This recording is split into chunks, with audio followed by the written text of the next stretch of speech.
You need to leave. Now." The words came out harsher than Alara intended, but panic had a way of stripping away politeness. She stood frozen in the corner of the grand hall, her back pressed against the cold stone wall, her apron still dusted with flour from the kitchens where she had been working just moments before. The banquet had descended into chaos. Nobles screamed and scrambled over each other, their fine silks tearing as they pushed toward the exits. Guards shouted commands that no one followed.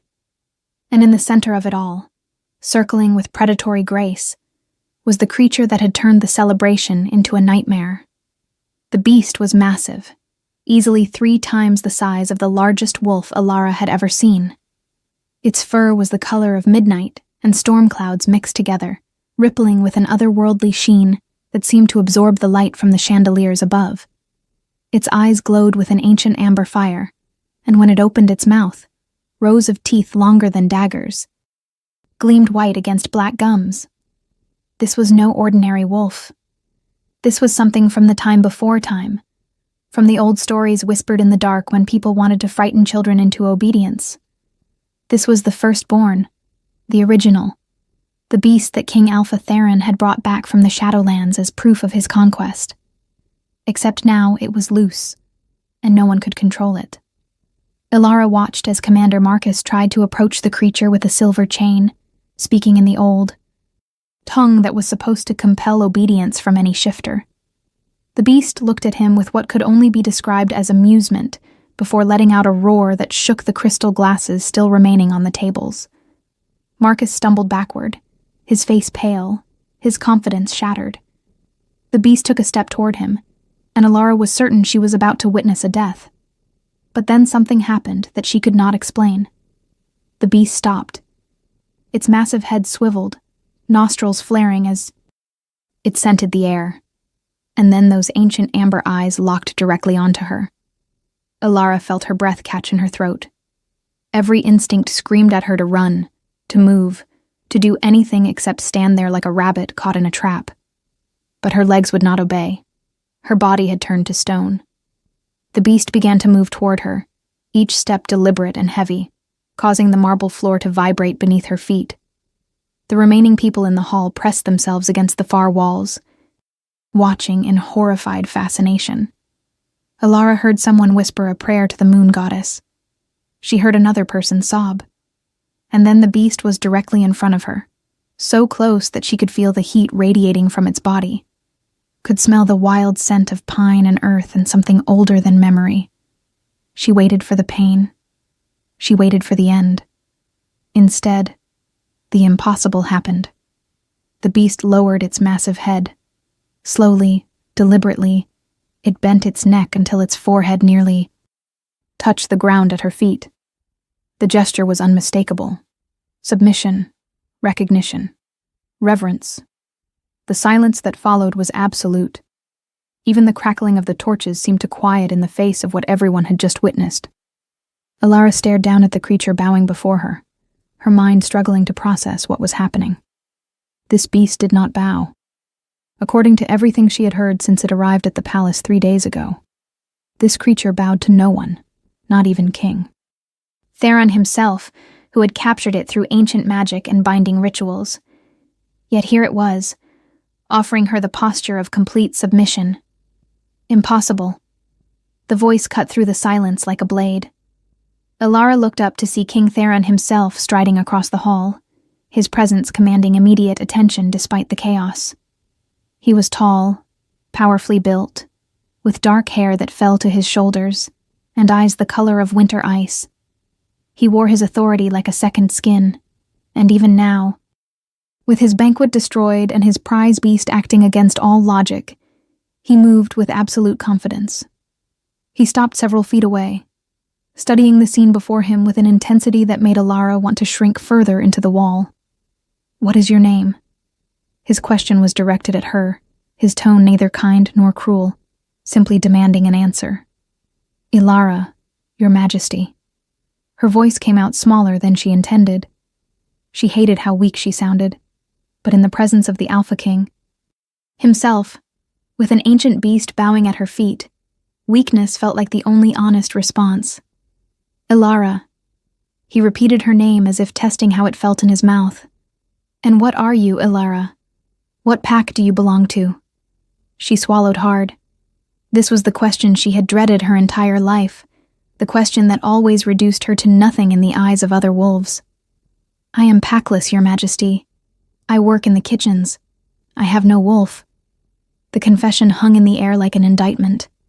To be wolfless among shifters was to be incomplete, defective, less than whole. Murmurs rippled through the remaining crowd. Someone laughed, a sharp bark of disbelief. A wolfless Omega? The voice belonged to Lady Seraphine, who stood near the dais in a gown of silver and sapphire, her perfect blonde hair still immaculately styled despite the chaos. She was everything Ilara was not: powerful, beautiful, connected to one of the oldest bloodlines in the kingdom. She was also, according to Pallas, gossip, intended to become Theron's Queen Luna through a political alliance that would unite the northern and southern territories. "Your Majesty, surely this is some kind of trick. Perhaps the beast is ill, or under some enchantment." Seraphine's tone dripped with dismissal. No creature of such power would bow to something so insignificant. The beast made a sound then, a low, rumbling growl that vibrated through Ilara's bones. Its head was still lowered, but she could see its muscles tensing. See the way its lips pulled back from those massive teeth. It was reacting to Seraphine's words, to the insult directed at Ilara, defending her. Theron noticed too. His eyes narrowed, and he took a step closer, studying Ilara with renewed interest. "Rise," he commanded the beast, using the binding words that were supposed to compel obedience. The creature did not move. "I said, rise." His voice grew harder, layered with the alpha command that could bring any wolf to their knees. Still, the beast remained bowed before Ilara. The tension in the hall grew thick enough to choke on. An alpha king whose commands were being ignored was a dangerous thing. Ilara could see the muscle ticking in Theron's jaw, could sense the barely contained power rolling off him in waves. But beneath the anger, there was something else in his expression. Curiosity. Fascination. Ilara. He spoke her name again, and this time it sounded different, weighted with possibility. "Touch it. Place your hand on its head."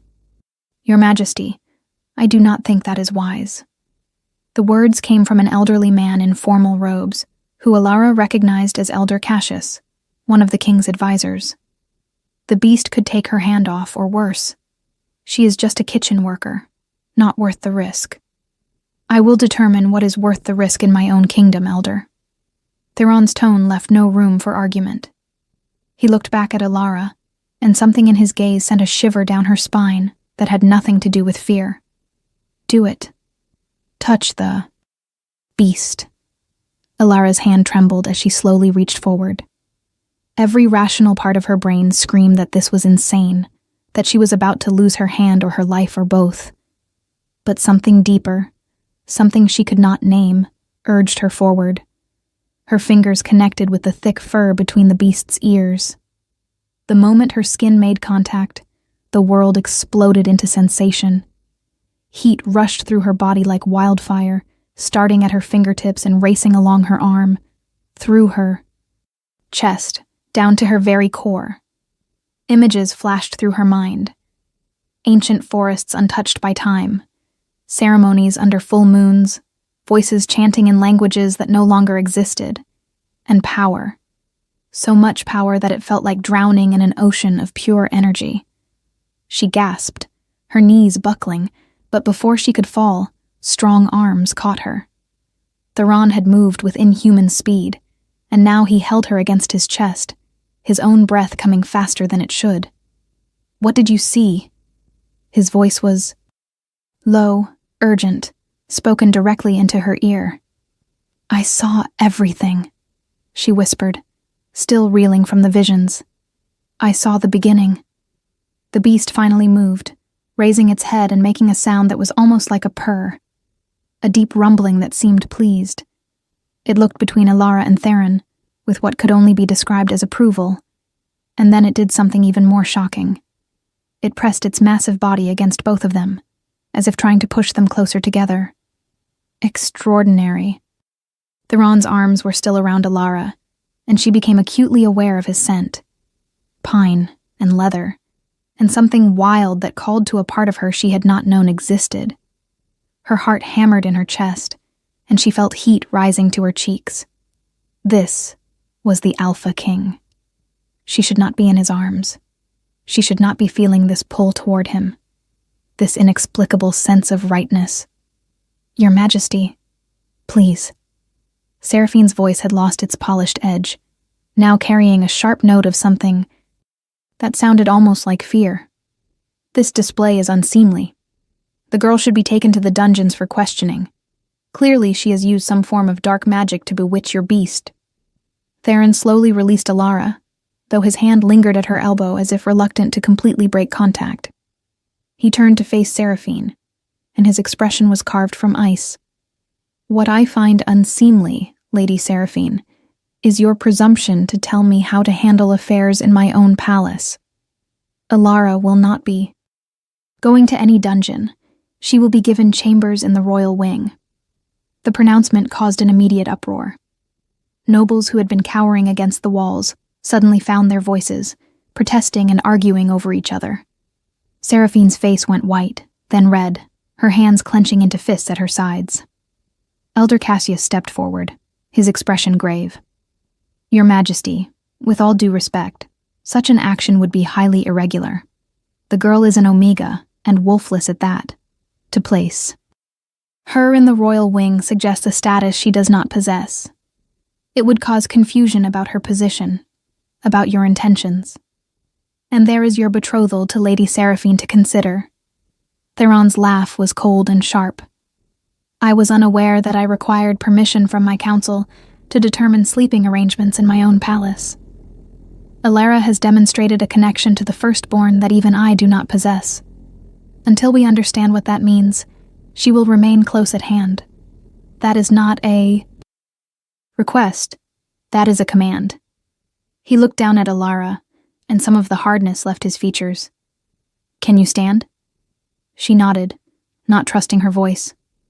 Her legs still felt unsteady, but she forced them to support her weight. The beast pressed against her side, offering physical support, and she found herself leaning into its warmth without thinking.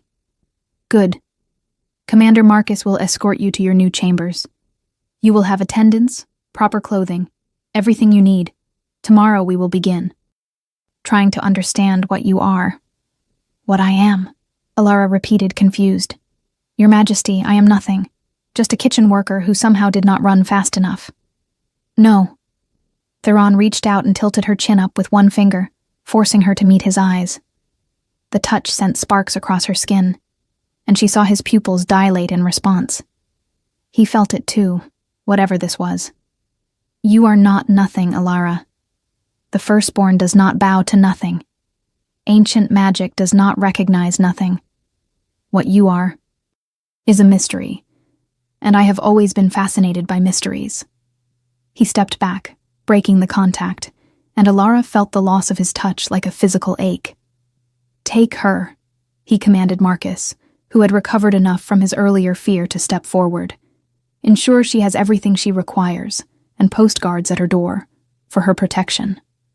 The last words were directed at the nobles still gathered around, a clear warning that anyone who thought to harm Alara would answer to the king himself. As Marcus gently guided her toward the exit, Alara caught Seraphine's gaze. The lady's eyes were filled with such pure hatred that Alara actually stumbled. Seraphine smiled then, a cold curve of lips that promised retribution. Enjoy your new chambers while you can, little mouse, Seraphine said softly, though her voice carried clearly through the hall. Mysteries are often solved quickly, and then they become quite disposable. Alara wanted to respond, wanted to defend herself, but what could she possibly say? Seraphine was right. Once Theron figured out why the beast had reacted to her, once the novelty wore off, she would be sent back to the kitchens if she was lucky. Or worse, if she was not. The beast made that rumbling growl again, louder this time, and took a step toward Seraphine. The lady actually backed up, her composure cracking for just a moment. "Control your pet, Your Majesty," Seraphine said, trying to recover her dignity. "It should be in chains, not roaming. Free to threaten your guests." "The firstborn is not a pet," Theron replied calmly, "and it seems to have excellent judgment about who deserves threats." He made a gesture, and the beast immediately moved back to Alara's side, pressing against her legs. "It will accompany her to her chambers. Consider it additional protection." The walk through the palace corridors felt surreal. Alara had worked in the kitchens for 5 years, and in that time, she had only ventured into the upper levels above, handful of times to help serve during major banquets. Now she was being led through the royal wing itself, past tapestries worth more than she would earn in a lifetime, beneath crystal chandeliers that cast rainbow light across marble floors, so polished they reflected like mirrors. Other servants pressed themselves against the walls as they passed, staring at her with wide eyes. Some looked confused, others envious, a few fearful. Alara kept her gaze straight ahead, trying to ignore the whispers that followed in her wake. The beast walked beside her, its presence both comforting and terrifying. Commander Marcus stopped before a set of double doors carved with intricate moon phases. "These will be your chambers," he said formally. "I apologize for the earlier chaos. In my defense, no one expected the firstborn to escape its bonds." He pushed open the doors, and Alara could not contain her gasp. The chambers were larger than the entire kitchen where she had spent her working life.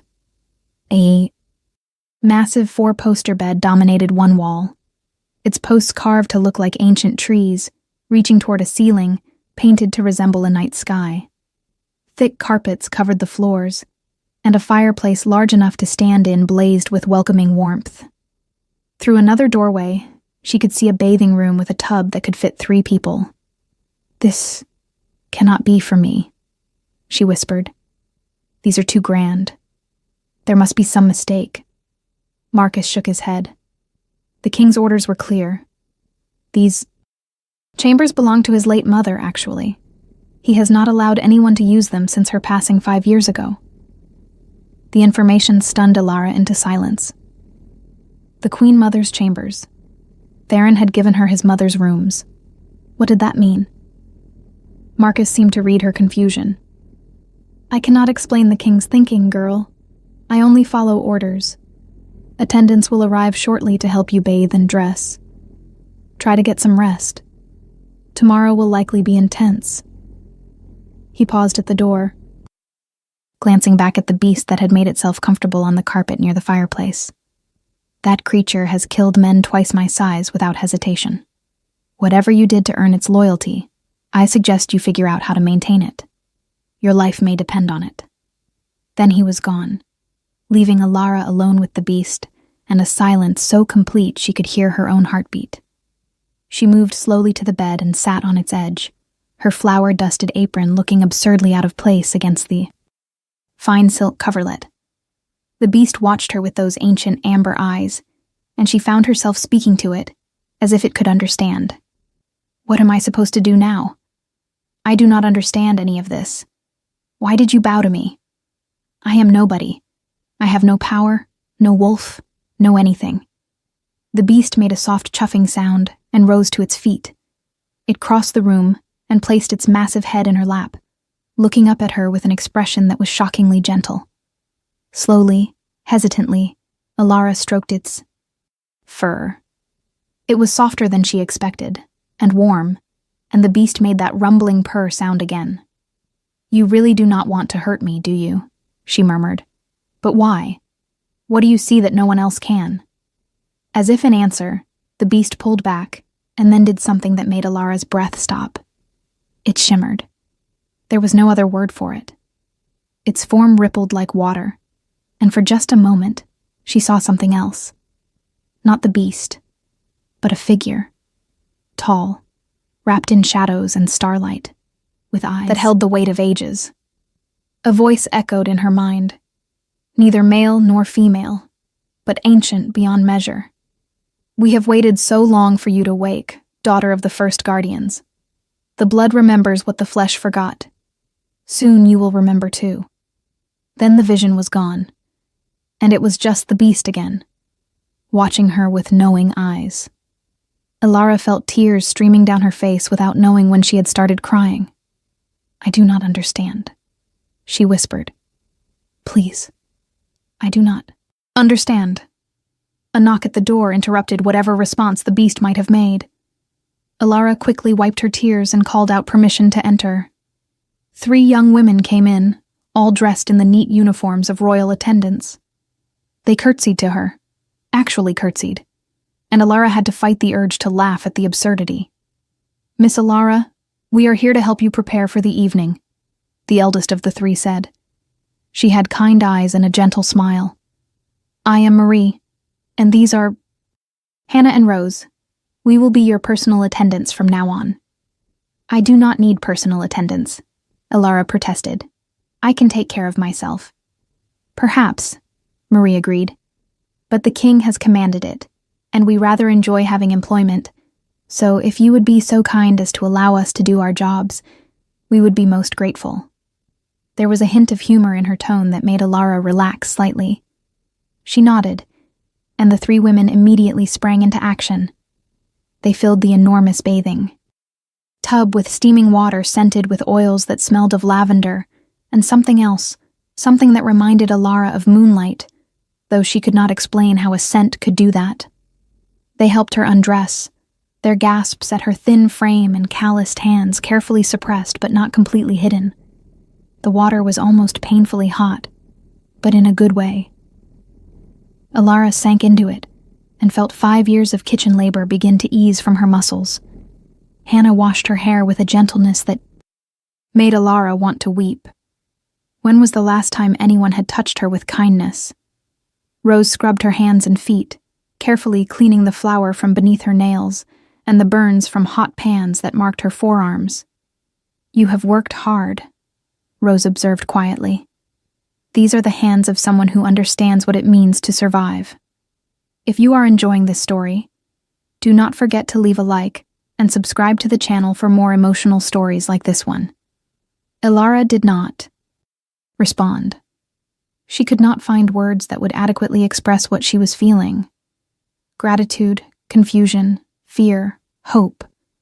They all tangled together into a knot in her chest. When she finally emerged from the bath, wrapped in towels softer than anything she had ever touched, Marie presented her with a nightgown of pale blue silk. "This is too fine," Elara protested. "I will ruin it." "Nonsense, it is yours. Everything in these chambers is now yours." Marie helped her into the gown, and Elara caught sight of herself in the full-length mirror across the room. She barely recognized the woman looking back. Without the grime of the kitchens, without her hair pulled back in a severe bun, without the shapeless servant's dress, she looked almost pretty. Not beautiful like Lady Seraphine, but not entirely unfortunate either. "You have lovely bone structure," Hannah said softly. "And your eyes are remarkable. I have never seen that particular shade of gray before. They almost look silver in the right light." Before Elara could respond, another knock sounded at the door. Marie opened it, and Elara's heart began to race when she saw who stood there. Theron, the Alpha King himself, come to her chambers. He had changed from his formal banquet attire into simpler clothing, dark pants and a loose white shirt that did nothing to hide the powerful build beneath. His hair was slightly damp, as if he had also bathed, and he looked somehow more human, more accessible than he had in the throne room. But his eyes still held that piercing intensity that made Elara feel like he could see straight through to her soul. "Leave us," he commanded the attendants. They curtsied and quickly departed, though Marie gave Elara an encouraging smile before she closed the doors. Elara stood frozen near the bed, suddenly intensely aware that she was wearing only a nightgown in the presence of the most powerful man in the kingdom. The beast rose from its spot by the fire and moved between them, not threatening, but clearly establishing itself as a barrier. Theron raised an eyebrow. "Even my own firstborn protects you. Fascinating." He moved to one of the chairs near the fireplace and sat, gesturing for Alara to take the other. Sit. I promise I am not here to ravish you, no matter what the gossips will say about this visit. Alara's face flamed hot, but she forced herself to move to the chair. She perched on its edge, her back straight, her hands folded in her lap. Every etiquette lesson she had ever absorbed from watching the nobility told her she was doing this wrong, but she had no idea what the right way to sit with a king in your bedchamber might be. Relax, Theron said, and there was amusement in his voice. You look like you expect me to announce your execution at any moment. Forgive me, Your Majesty, but I have no idea why you are here or what you want from me, and that is rather terrifying. The honesty slipped out before she could stop it, and she immediately, regretted her boldness. But Theron simply laughed, a genuine sound that transformed his entire face. Honesty. What a refreshing change from the usual court sycophants. He leaned forward, his elbows on his knees, his gaze fixed on her with that unnerving intensity. I am here because I cannot stop thinking about what happened in the throne room. I am here because the firstborn has never shown submission to anyone, and yet it bowed to you as if you were an empress. I am here because when I touched you, when I caught you before you fell, I felt something that I have not felt in a very long time. His voice dropped lower. I felt the mate bond, Alara, and I think you felt it too. The world tilted sideways. Alara gripped the arms of the chair to keep from falling out of it. That is impossible, she whispered. I do not have a wolf. I cannot be anyone's mate, let alone yours. And yet the bond does not lie. It does not care about logic or propriety or what should be possible. Simply is. He ran a hand through his hair, and for the first time, she saw uncertainty in his expression. I have spent 5 years resisting every attempt by my council to force me into a political marriage. They push Seraphine at me constantly, telling me that the alliance with her family is essential for the kingdom's stability. And perhaps it is. But I have always believed that a true alpha king should have a true mate, someone chosen by destiny, not by council decree. But I cannot be that person, Alara insisted. Look at me. I am nobody. I was a kitchen worker this morning.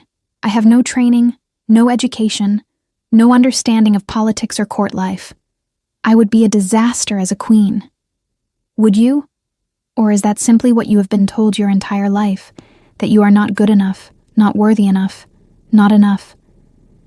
Theron's words cut through her protests with surgical precision. I have watched you since the moment you touched the firstborn. You did not faint or scream or fall apart. You stood your ground with dignity, even when everyone around you was calling you insignificant. That takes a kind of strength that no amount of noble bloodline can provide. Alara wanted to believe him. Every fiber of her being wanted to believe that what he was saying could be true. But years of being dismissed, ignored, treated as less than others had carved deep grooves in her psyche.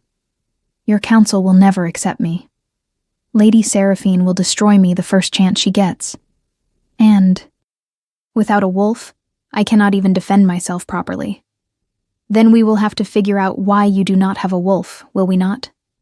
Theron stood and moved closer, crouching down so they were at eye level. He reached out slowly, giving her time to pull away, and took her hand in his.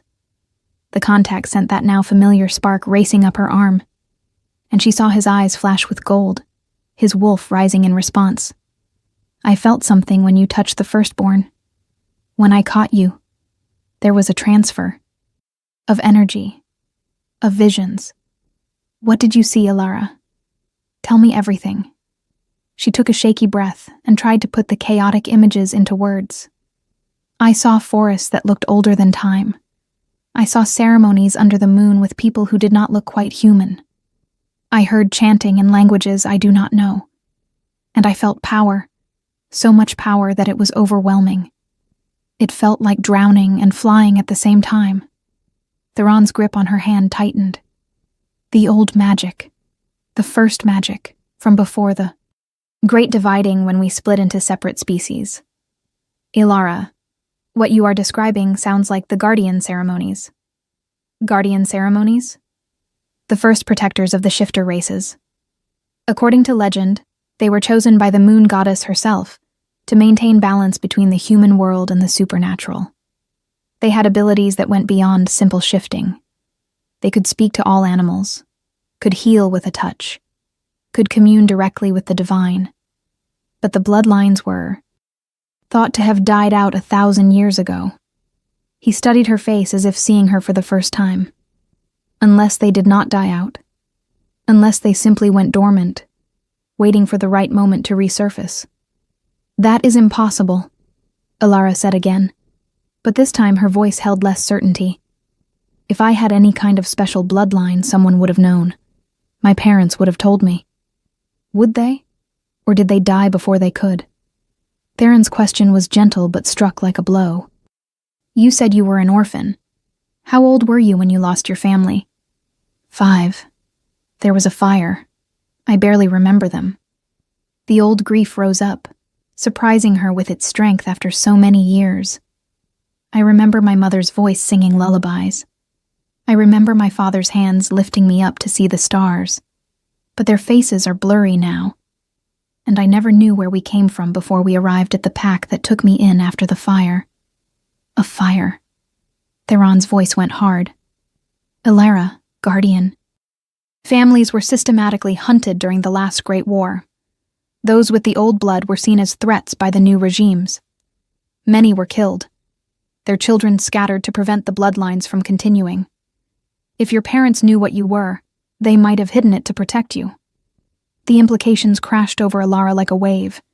Everything she had believed about herself, about her place in the world, might be built on lies of protection. But I still do not have a wolf. If I have this ancient bloodline, why can I not shift? Because perhaps you are not supposed to shift into just a wolf. Theron stood and began pacing, his mind clearly working through possibilities. The Guardians did not have wolves in the way we do. Their connection to the primal force was more direct, more pure. They could take multiple forms, or sometimes no form at all. The power manifested differently. He stopped pacing and looked at her. The firstborn recognized you because you carry the same essence it does. The original essence, before we fragmented into lesser forms. That is why it bowed. It was not submission. It was recognition of kinship. This is too much, Ilara whispered. Her head was spinning, her heart racing. Yesterday I was worried about whether Cook would yell at me for burning the bread. Now you are telling me I might be descended from legendary guardians, and that I am your mate, and that an ancient beast thinks I am its kin. How am I supposed to process any of this? Theron moved back to her chair and knelt before her again, taking both her hands this time. His touch grounded her, centered her in the midst of the chaos. One step at a time. Tomorrow, we will consult with Elder Cassius and the palace archives. There are texts dating back to the Guardian era. If your bloodline is truly connected to them, there will be records, rituals, ways to awaken what has been sleeping inside you. His thumb traced circles on the back of her hand, the gesture both soothing and electrifying. And in the meantime, you will stay here, in these chambers, under my protection. The mate bond is between us now, whether we asked for it or not. I will not allow anyone to harm you, Ilara. Not Seraphine, not the council, no one. Why? The question came out as barely a whisper. Why do you care? You could ignore the bond. Many alphas do. You could marry Seraphine for your political alliance, and keep me as a secret if you truly believe I am your mate. His eyes flashed. Dangerously, and she felt power roll off him in waves. I am not many alphas. I am the king, and I have never hidden from truth or difficulty. If you are my mate, then you will be my queen. I do not do anything halfway, Ilara. When I commit completely. The intensity in his voice, in his gaze, made it hard to breathe. Ilara had never been looked at like this before. Like she mattered. Like she was precious. It was terrifying, and intoxicating in equal measure. I do not know how to be what you need me to be, she admitted. Then we will figure it out together. He released one of her hands to cup her cheek, his touch impossibly gentle for someone so powerful. I do not need you to be anything other than who you are, Alara. The rest is just details we will manage. For a moment, she thought he might kiss her. For a moment, she wanted him to kiss her with an intensity that shocked her. But instead, he pulled back, standing and creating distance between them. I should go. It is late, and you need rest. Tomorrow will be demanding. He moved toward the door, but paused with his hand on the handle. The firstborn will stay with you tonight. No one will dare enter with it here. Sleep well, Alara, and try not to worry too much. Whatever comes, you will not face it alone. Then he was gone, leaving Alara alone with the beast and a heart that would not stop racing. She moved to the bed and climbed under the covers, still processing everything that had happened. The beast padded over and settled on the floor beside the bed, a warm, protective presence. He believes I am special, she whispered into the darkness. He believes I am his mate. But what if he is wrong? What if I am just an anomaly, a fluke? And when he figures that out, I lose everything all over again? The beast made a soft sound, almost like a sigh, and she felt rather than heard its response in her mind. Trust the blood. Trust the bond. Trust what has been sleeping too long but will sleep no more. Sleep found her eventually, but it was filled with dreams. She saw the same ancient forests from her earlier vision, but this time she walked through them. People emerged from the shadows, tall and ethereal, their eyes glowing with silver light. They reached for her, their hands warm, their voices welcoming. Daughter of the moon, daughter of the first light, you have wandered in darkness long enough. It is time to come home. It is time to remember who you were always meant to be. She woke to sunlight streaming through the windows and the sound of Marie drawing back the heavy curtains. Good morning, Miss Alara. I hope you slept well. The king has requested your presence in the council chambers within the hour. Alara sat up, her head still fuzzy from the intense dreams. The council chambers? Why? Marie's expression was carefully neutral. I am not privy to such information, miss. But Elder Cassius, the royal historian, and several other high-ranking officials are already gathered. It seems the king is serious about investigating your connection to the firstborn. An hour later, Alara stood before a long table in a chamber lined with books and ancient scrolls. She wore a simple but elegant dress in deep forest green that Marie had insisted suited her coloring. Her hair had been braided into a crown around her head, and she barely recognized herself in the mirror. Theron sat at the head of the table, dressed in his full royal regalia, every inch the commanding king. But when his eyes met hers, they softened slightly, a private acknowledgement of what had passed between them the previous night. What do you think will happen next? Leave your predictions in the comments below. Elder Cassius stood beside the table, several massive tomes spread open before him. Lady Seraphine was also present, her face a mask of polite interest that did not quite hide the venom in her eyes. Commander Marcus and several other council members completed the assembly. Thank you for joining us, Alara, Theron said formally. Please sit. A chair had been placed at the opposite end of the table from him, a position that was clearly meant to signify importance, but also felt impossibly exposed. Alara sat, folding her hands in her lap to hide their trembling. The firstborn had followed her to the chambers, and now lay at her feet, a clear statement about where its loyalty resided. We have been reviewing the ancient texts, Elder Cassius began, his voice reedy with age, but sharp with intelligence. Based on your description of the visions you experienced, I believe the king's hypothesis has merit. The symbols you described, the languages you heard, they match records we have of the Guardian era. He gestured to one of the open books, its pages covered in intricate drawings and text in a script Alara could not read. The Guardians were not like modern shifters. They were conduits of the primal force itself, chosen by the moon goddess to maintain balance.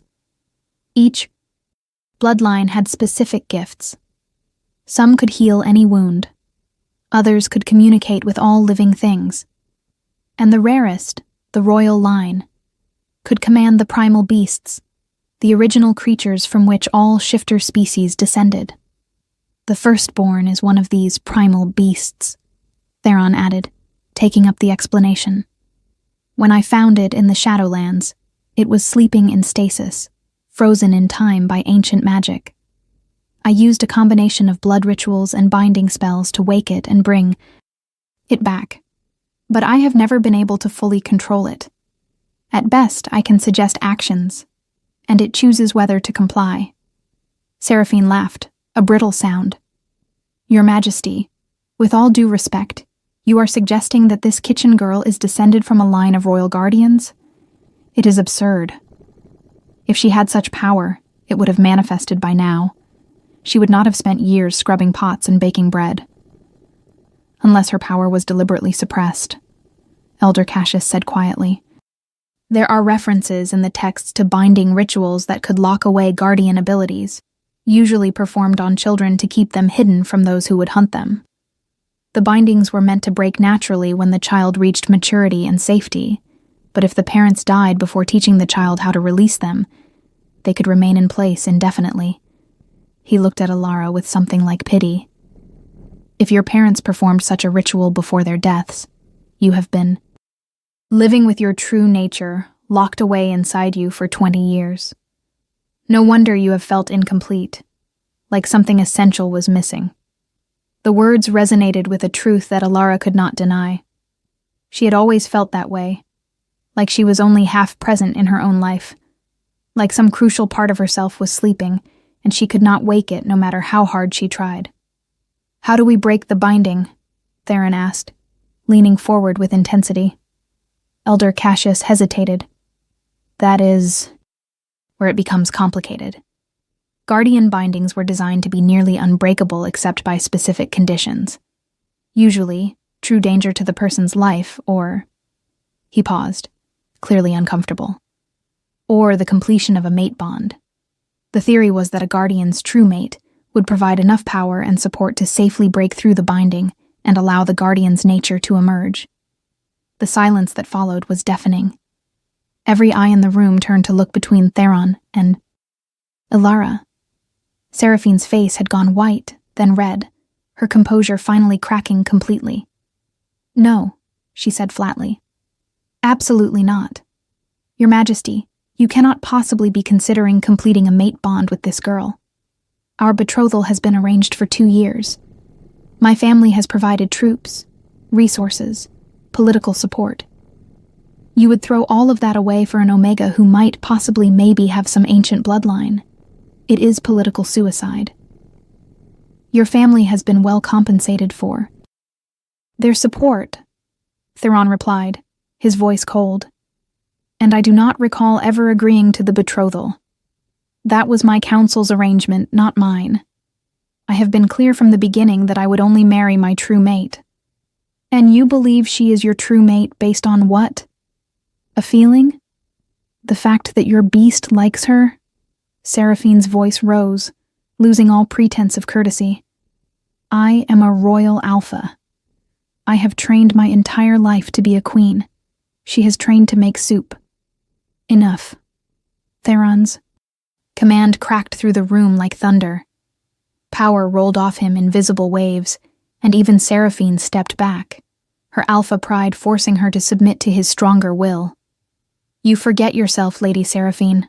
I am the king. I do not answer to you or your family. If I say Alara is my mate, then she is my mate. If I say she will be investigated as a possible guardian heir, then she will be investigated. Your opinions on the matter are noted and disregarded.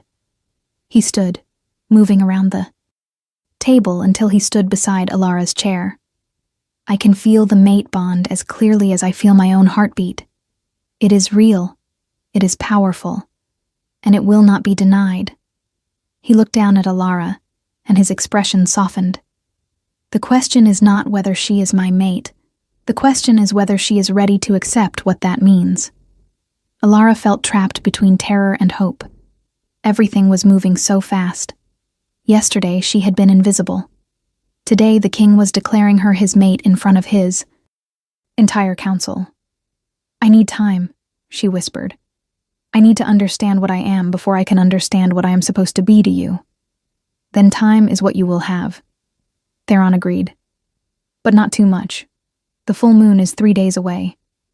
If what Elder Cassius says is true, if completing the mate bond could break your binding and release your guardian nature, then we should attempt it during the full moon when the goddess's power is strongest."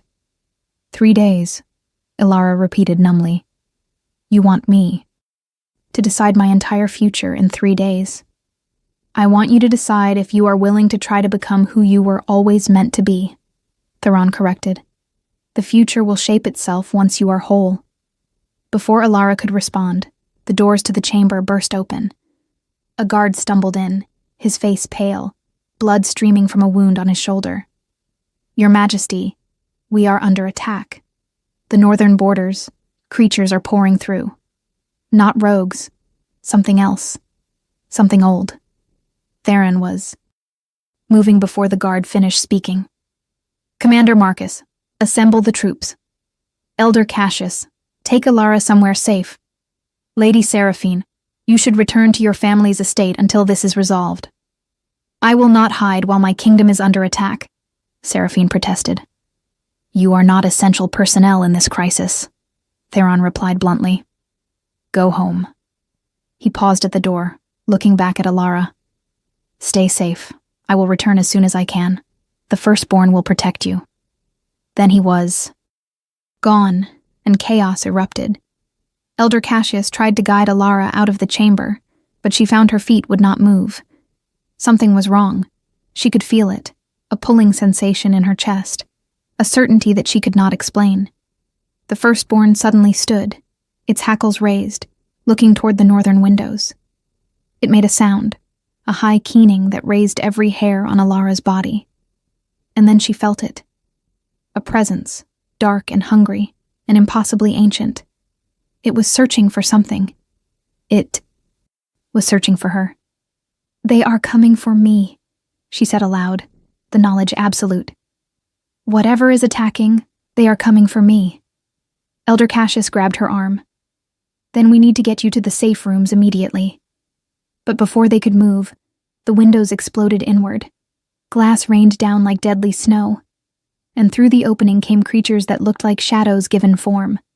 They had eyes of burning red, and their mouths opened too wide, revealing rows of teeth that glowed with sickly green light.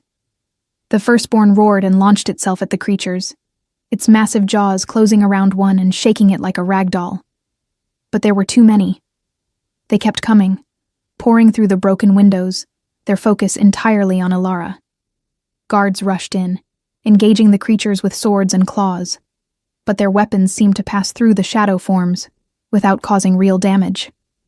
Seraphine had shifted into her wolf form, a beautiful golden beast that was nevertheless no match for these things.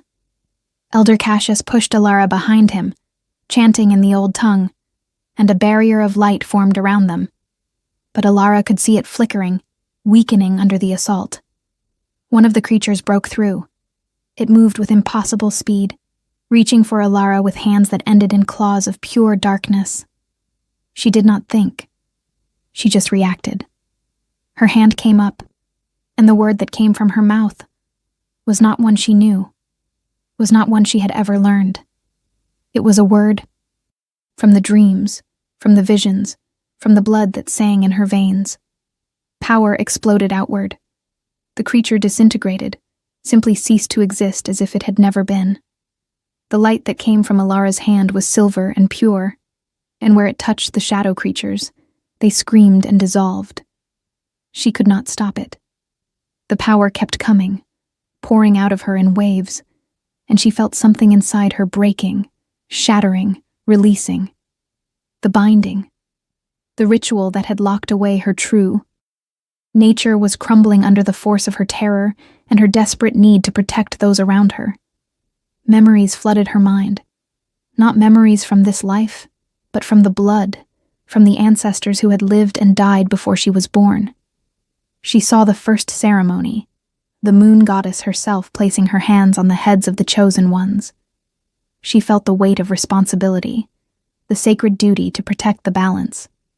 She remembered languages that had not been spoken in 1,000 years. And she remembered her name, not Elara. That was the name given to hide her. Her true name, the name written in her blood and soul, was Elara Moonwhisper, last daughter of the Guardian line, heir to the royal protectors, chosen of the goddess. The power finally subsided, leaving her gasping and weak. The chamber was silent except for the sound of her ragged breathing. Every shadow creature had been destroyed. The firstborn stood before her, its head bowed in that gesture of recognition and reverence.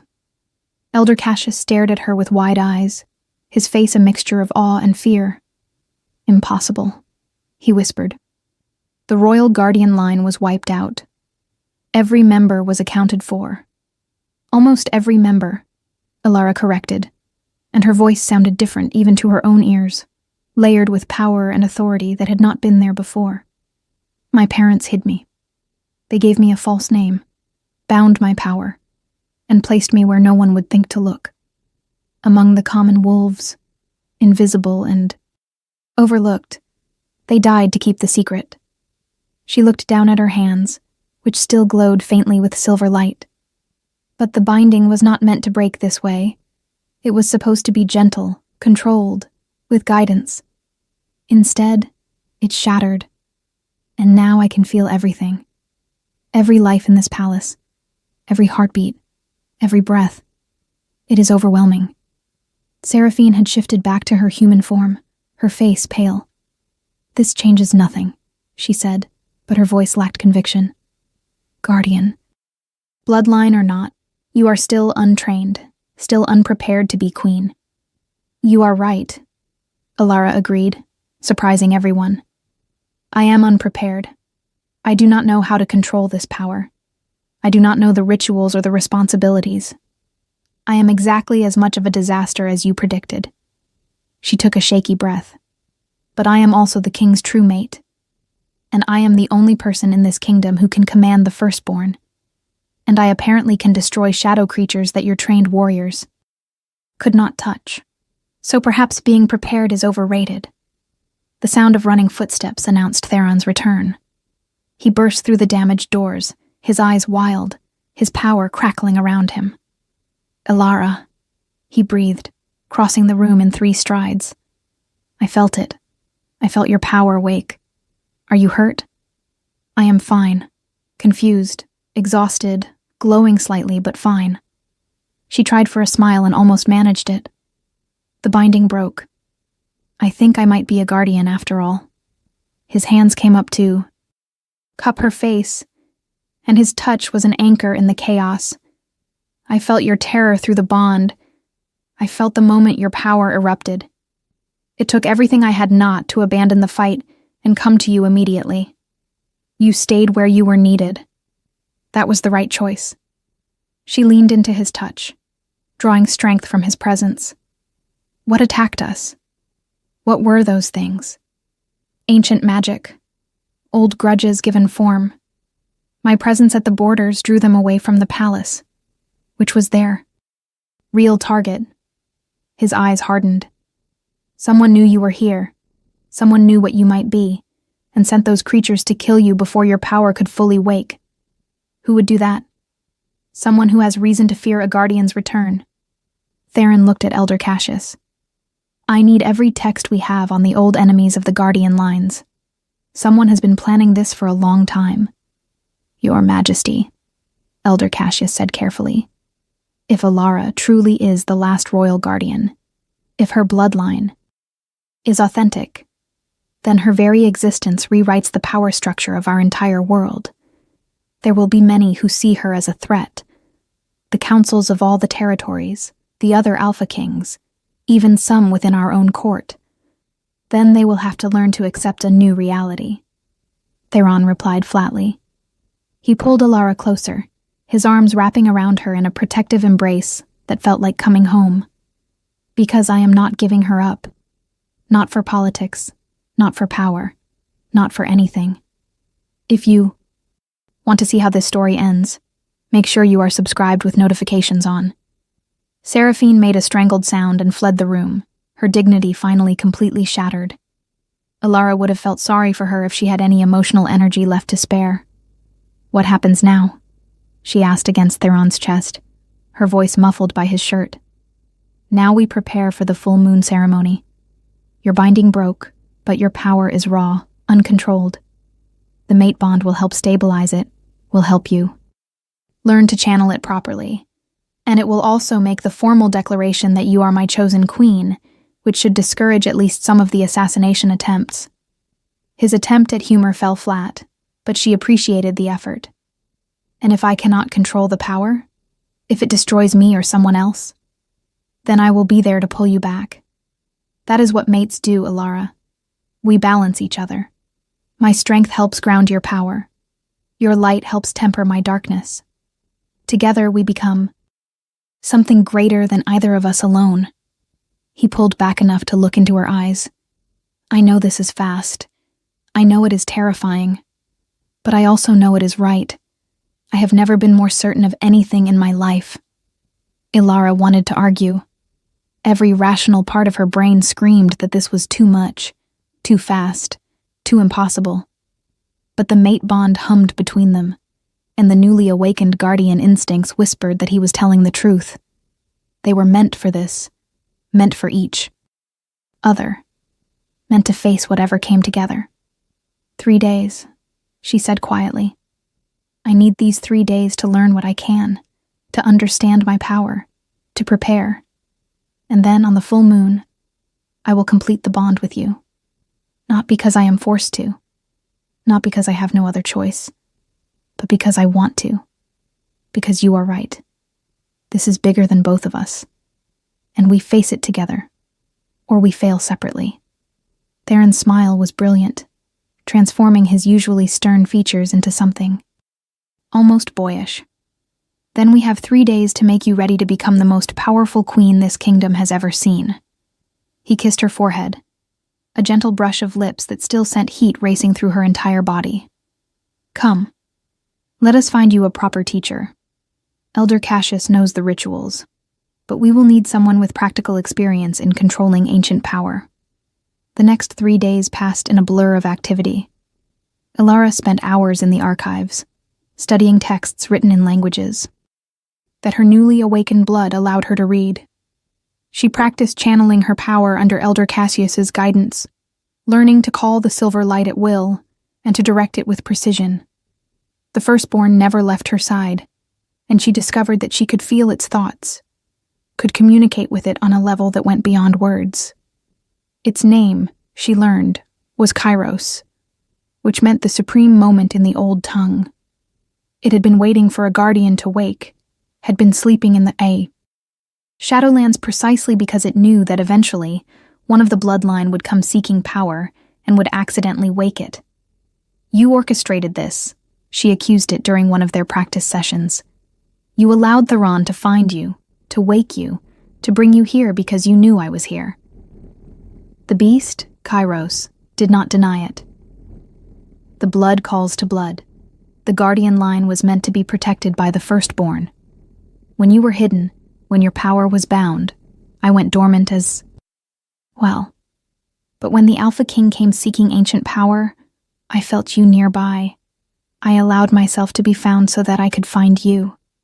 "You have been manipulating all of us," Alara said, but there was no real anger in her voice. How could she be angry at a creature that had orchestrated her salvation? "I have been protecting you," Kairos corrected. "As is my purpose, as is my honor." Training with the power was exhausting.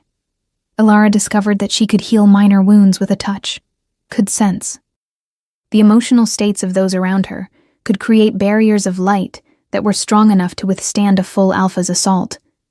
But the power also fought her, wanting to burst free without control, and she had to constantly work to maintain discipline.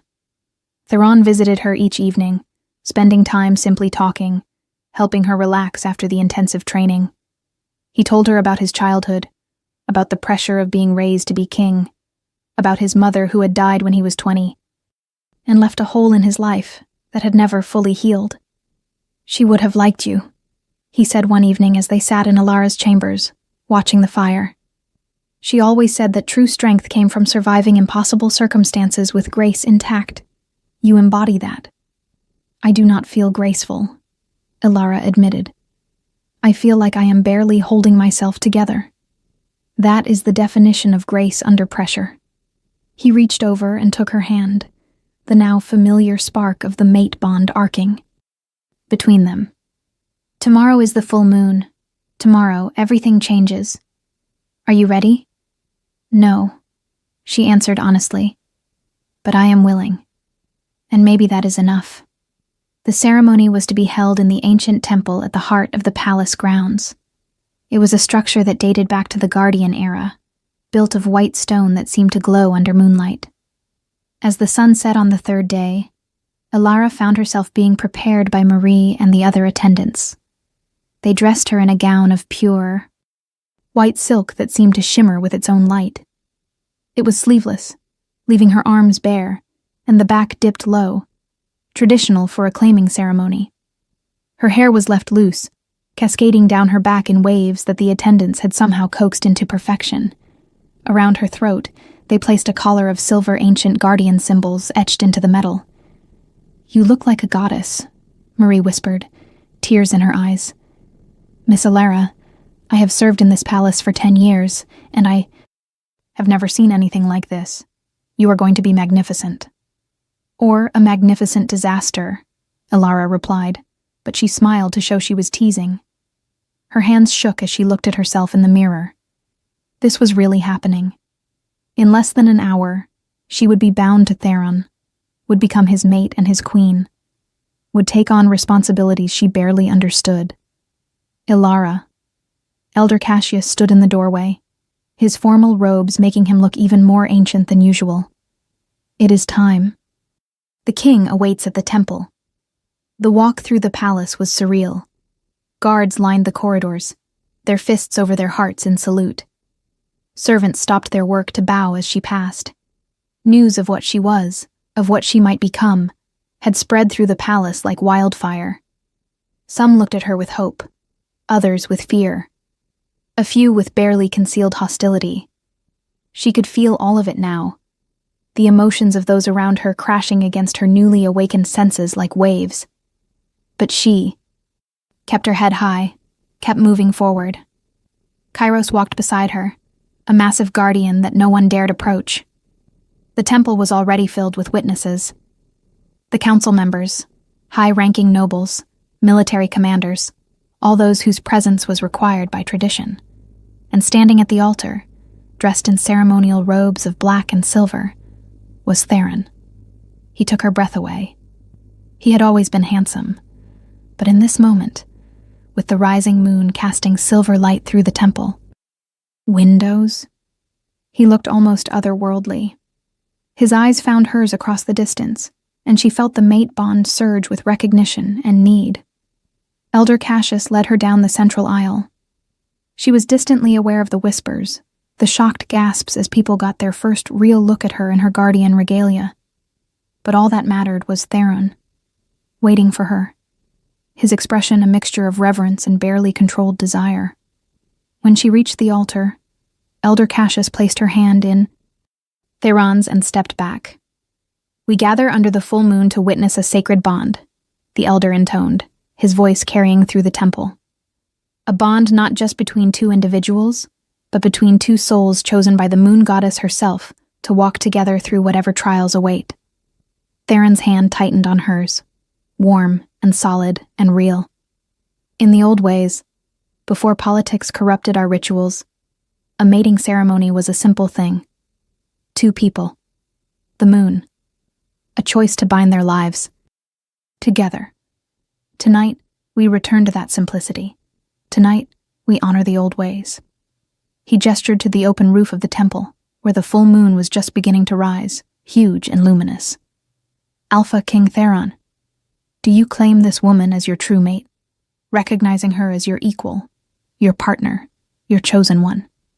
"I do," Theron replied, his voice ringing with absolute certainty. "Guardian Alara Moonwhisper, last of the royal protectors, do you accept this claiming? Do you bind yourself to this man as his mate, his queen, his anchor?" Alara felt every eye in the temple on her.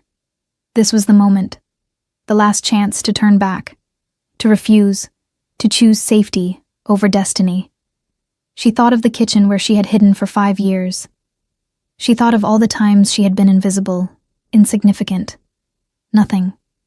She thought of her parents who had died to protect her, who had bound her power and hidden her away so that she might survive to this moment. And she thought of Theron, who had, looked at her and seen not a kitchen worker but a queen, who had felt the mate bond and refused to deny it for politics or convenience, who had promised to face whatever came together.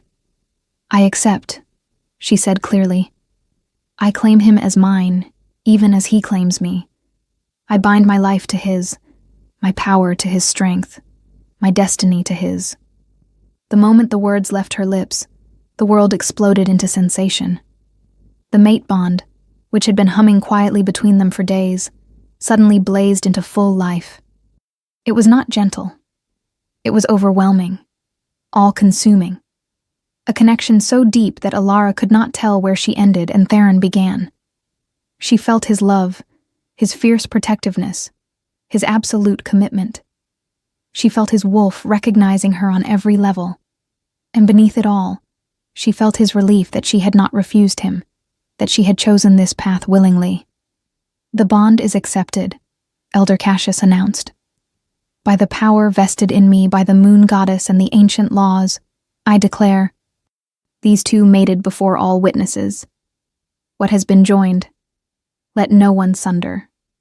Theron pulled her close, and his mouth descended on hers in a kiss that sent shockwaves through her entire body. This was nothing like the gentle kiss he had given her forehead days ago. This was claiming, possessive and demanding, and she responded with equal intensity. Power erupted around them. Her silver light and his golden alpha aura mixed and swirled, creating patterns in the air that made several witnesses cry out in awe. The magic of the guardian bloodline and the power of the Alpha King combining, creating something entirely new.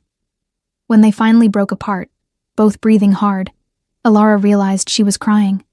Happy tears, overwhelmed tears, tears of relief and joy and terror all mixed together. "My queen," Theron whispered against her temple. "My mate, my Alara." "My king," she replied. "My Theron, my choice." The witnesses erupted into cheers, though Alara noted that not everyone was celebrating. A few faces in the crowd were carefully blank, already calculating how this change would affect their political positions. But she did not care. Not in this moment. Kairos let out a howl, a sound of pure joy that was picked up by every wolf in the palace. Soon the entire kingdom echoed with the song of wolves announcing their new queen. The celebration that followed was a blur.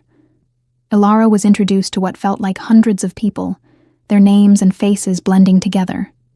She was toasted, congratulated, assessed with calculating eyes by those who wondered how to use her or destroy her. Through it all, Theron remained at her side, his hand at her back, his presence a constant anchor. It was near midnight when they were finally able to escape to Theron's private chambers. The moment the door closed behind them, Theron pulled her into his arms again, his mouth finding hers with desperate need. "I have been waiting for this moment since the second I caught you in the, throne room," he murmured against her lips. "Do you have any idea how difficult it has been to behave with propriety these past 3 days?" "Show me," Alara replied, surprising herself with her boldness. "Show me what it means to be claimed by an Alpha King." His eyes flashed gold, and his wolf surged to the surface. Gladly. What followed was hours of discovery, of pleasure so intense it bordered on pain, of two souls learning the landscape of each other's bodies and hearts. When they finally collapsed together, tangled in sheets in each other, Alara felt fundamentally changed. The mate bond was complete. She could feel Theron's heartbeat as if it were her own, could sense his emotions, his thoughts, his very essence twined with hers. "I can feel you," she whispered in awe. "I can feel everything. This is what it means to be mated." "This is what it means to be whole," Theron corrected. "I did not realize how incomplete I was until I found you. You are the piece I did not know I was." Missing. They lay in comfortable silence for a while, watching the moon through the window. Then Theron spoke again, his voice more serious. "You know this is only the beginning, right? The ceremony makes you queen, but it does not solve our problems. There will be challenges from other territories. There will be attempts to undermine your authority. And there are still those shadow creatures to deal with, whoever sent them." "I know," Alara replied. "But we face it together now. That makes all the difference." "Together," Theron agreed, pulling her closer. "Always together." The next morning, Alara woke to find herself in the king's bed, sunlight streaming through windows, and Theron already awake and watching her with an expression of such contentment that it made her heart ache. "Good morning, my queen," he said softly. "How do you feel?" She took inventory. The mate bond thrummed with life, connecting them on every level. Her guardian powers felt more stable, anchored by Theron's strength. And despite everything that had happened, despite all the uncertainty ahead, she felt oddly at peace. "I feel ready," she answered. "Ready for whatever comes next." "Good, because we have our first challenge arriving within the hour." At her questioning look, he elaborated. "The other Alpha Kings have heard about our mating. They are sending representatives to assess the situation, to determine if you are truly a guardian, or if this is some elaborate deception. Let them come," Alara said, feeling her power rise at the challenge. "Let them see what a guardian can do. Let them understand that the old ways are not as dead as they thought." Theron's smile was fierce and proud. "That is my queen speaking." The meeting was held in the throne room, with all the formal pomp and ceremony that such an occasion demanded. Representatives from the 4 other Alpha Kings stood before the throne where Theron sat with Alara at his side, their hands intertwined on the armrest between them. She could feel their skepticism, their disdain for an Omega who dared to sit as queen, could sense their calculations about how to use this situation to their advantage. "So this is the Guardian," one of the representatives, a harsh-faced woman named Mira, said with barely concealed contempt. "She does not look like much. No offense, Your Majesty, but the old texts describe guardians as beings of incredible power. This girl barely radiates anything." "Appearances can be deceiving," Theron replied mildly. "Perhaps you would like a demonstration." Before Mira could respond, the doors to the throne room burst open. Guards rushed in, their faces panicked. "Your Majesty, we are under attack again. More of those shadow creatures, hundreds of them. They have breached the outer walls." Theron was on his feet instantly, his alpha power filling the room. "Evacuate the civilians. Get the representatives to safety.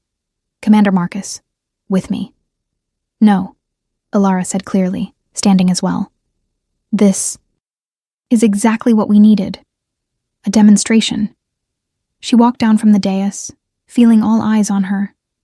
The silver symbols on her collar began to glow, and her power rose like a tide. "You want to know if I am truly a guardian?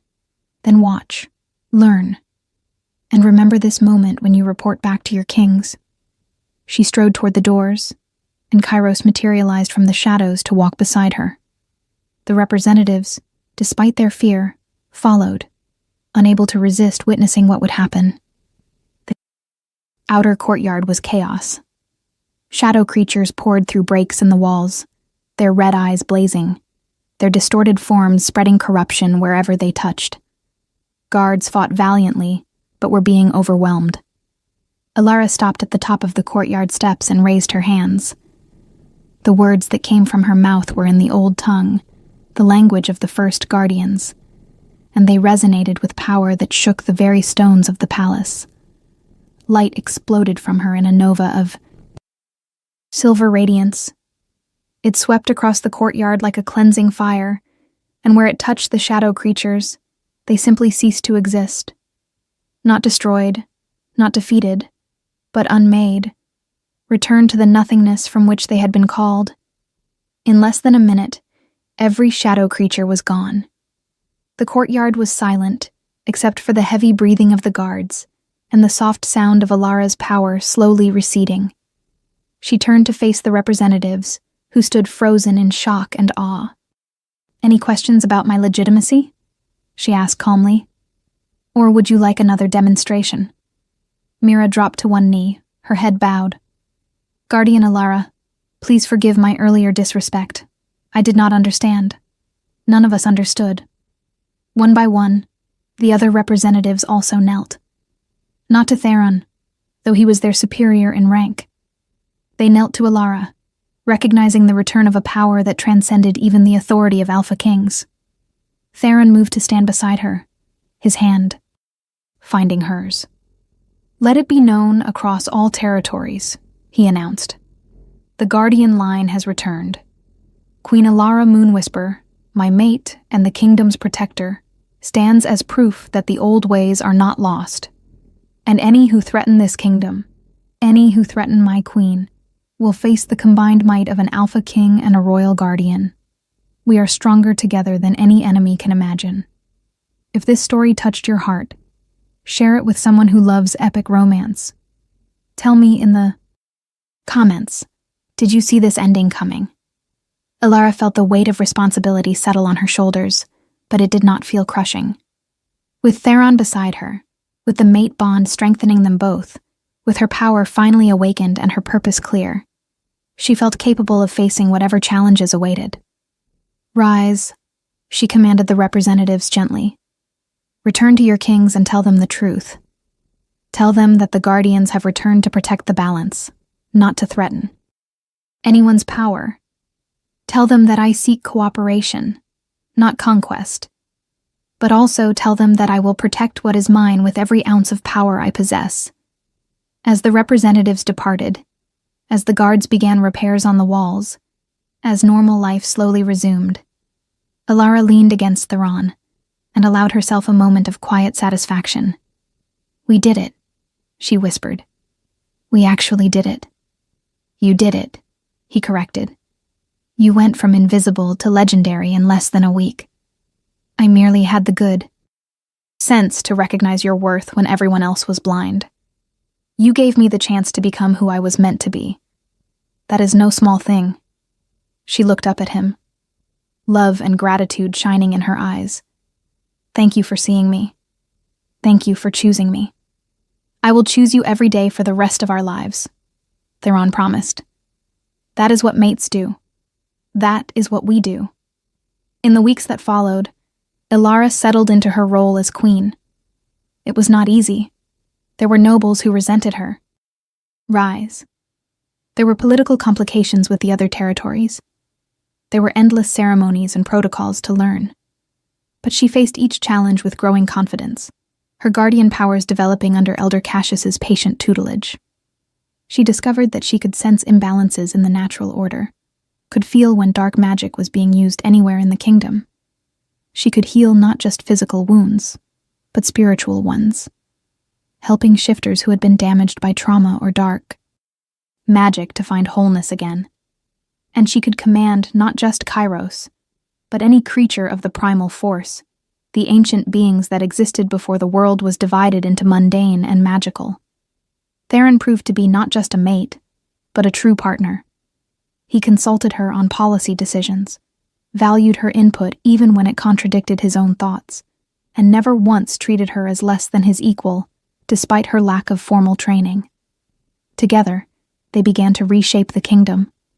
They established new laws protecting the vulnerable, created systems to identify and train those with guardian bloodline traces who might exist in hiding, and opened diplomatic channels with other supernatural species that had been isolated for centuries. 6 months after the mating ceremony, Alara stood on the balcony of the palace, looking out over the city that had become her home. The sun was setting, painting the sky in shades of gold and rose, and she could feel the pulse of life throughout the kingdom, through her guardian senses. Theron's arms wrapped around her from behind, and she leaned back into his warmth. "Happy?" he asked, his breath warm against her ear. "More than I ever thought possible," she replied honestly. "Sometimes I still cannot believe this is my life. 6 months ago, I was scrubbing pots. Now I am a queen and a guardian, and I am mated to the most incredible man I have ever known." "I am the lucky one," Theron insisted. "I got a mate, a queen, and a guardian all in one. Remarkable package. Not to mention the best partner I could have asked for in running this kingdom." "We make a good team," Alara agreed. She turned in his arms, standing on her toes to kiss him softly. "Thank you for believing in me before I believed in myself." "Always," he promised. "From the moment the firstborn bowed to you, I knew you were extraordinary. I am just grateful you chose to share your life with me." As the last light faded from the sky and the first stars began to appear, Alara felt profound peace. Her journey from invisible Omega to queen and guardian had been impossible, terrifying, and absolutely perfect. She had found her power, her purpose, and her person. And whatever challenges the future might bring, she would face them with Theron at her side, their mate, bond unbreakable, their combined strength more than equal to any threat. The kitchen girl who thought she was nothing had become a queen who changed everything, and she was just getting started.